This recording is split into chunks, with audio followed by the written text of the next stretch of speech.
Hello, I'm Greg Searles, Executive Director of the Counseling Compact. The Commission has been receiving a lot of calls and emails lately with questions about how the Compact works.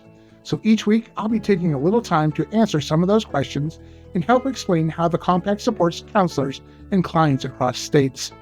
Today, I want to talk about how a privilege to practice differs from a state license. A state license is issued by an individual state to confirm that a counselor has met the state's minimum requirements to practice safely and competently. To be granted a state license, you submit documentation so that the licensing board can verify your education, your exam results, your supervised experience, and any other criteria that the state requires. Once those requirements are met, you're authorized to practice within that state's legal scope of practice. A privilege to practice, however, works a bit differently. It's granted through participation in an interstate licensure compact, in this case, the Counseling Compact.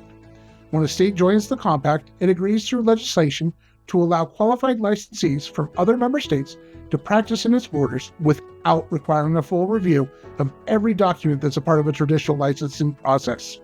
Because of that, a privilege to practice can often be issued more quickly than a state license. An applicant cannot have any disciplinary action taken against their license in any state or a privilege in any state within the past 2 years to be granted a privilege.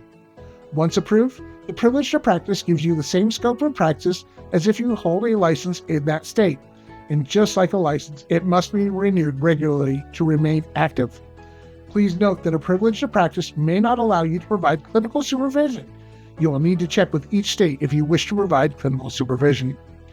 Understanding the difference between a state license and a privilege to practice helps clarify how the compact expands access to care while maintaining professional standards.